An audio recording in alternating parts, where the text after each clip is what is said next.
We all have to deal with the catastrophe of life, with the pain and limitation of life. And so then you might say, well, how do you do that? How is it even possible to do that? And one answer might be, hide from it, bury your head in the sand. And I'm not being smart about this. It's like, the less you think about your mortal vulnerability, the better off you'll be. It's an insoluble problem. Your best bet is to run away from that realization, to keep yourself blind, and maybe to busy yourself with as much hedonic pleasure as you can possibly manage. Drown your sorrows. Well, and that's understandable, right? You could say, okay, well, a case can be made for that.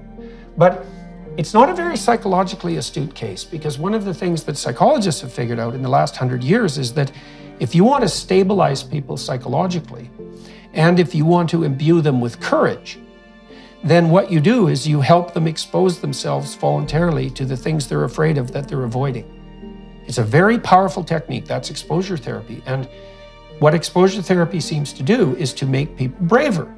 And I'll tell you how exposure therapy works, because it's no joke. So I had a client who was afraid that he would cut himself. And he was afraid that if he was on the top of a building, that he would jump off to his death. And one of the exercises we worked out was that he would sit at the top of his building near the edge with a knife. Right? And that's a very frightening thing to do as a therapist, because he's saying, look, I have this impulse to slash my throat and to jump off a building. And I thought, well, why don't you confront both of those things at the same time? Now, we worked up to that, but I'm just using that as an example to show you how intense that exposure therapy can be. It's like we need to identify what, okay. So then you might think, well, what are people most fundamentally afraid of? And I would say, well, it's something like pain and death. And then even more particularly, it's unjust pain and death. And that's really at the core of the crucifixion image and story, because it's unjust suffering and death. And so the psychological, what would you say? Why have people been compelled to gaze upon this image of unjust suffering? And the answer is something like, the best way to adapt to life is to gaze on the image of unjust suffering, to do that fully. And I think that's true. It's been a big, And there's this strange idea too, and this is a very strange idea, that the spirit that guides the Israelites out of the desert, say in the Exodus story, so the spirit that stands against tyranny and that stands against slavery, is the same spirit that confronts tragic mortality voluntarily, right? There's an equation. That's the equation of the New Testament and the Old Testament.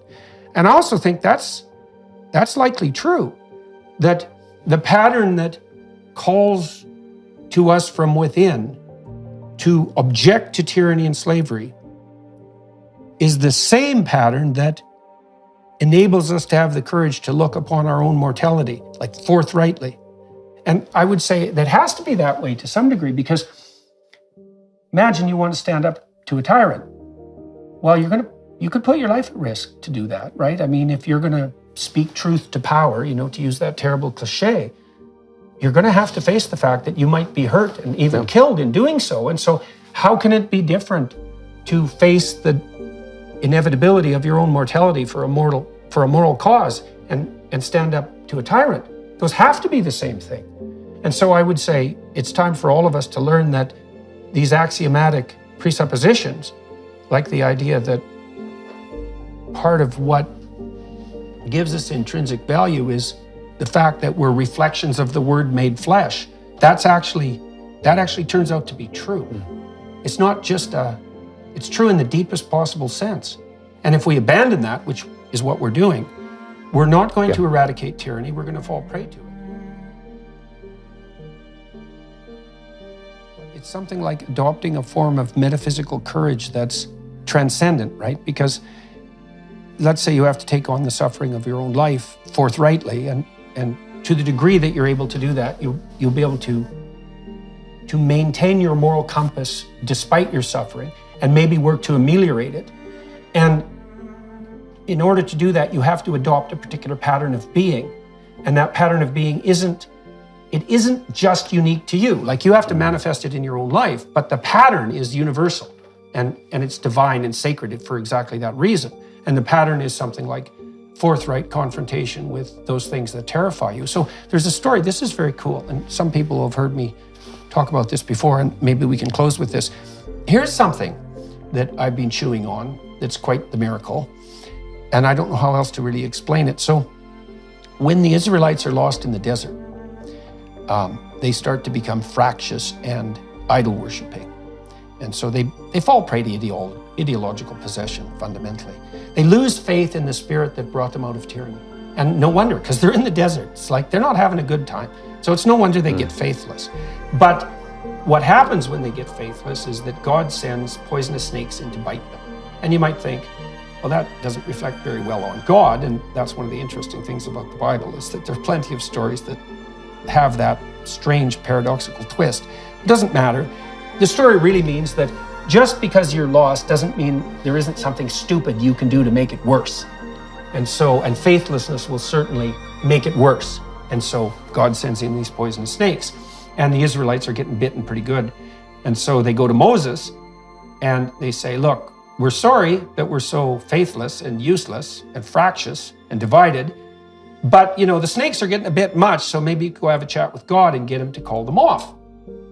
And so Moses says, okay, and he goes and talks to God, and God says, he's irritated with the Israelites, but he can be bargained with, apparently.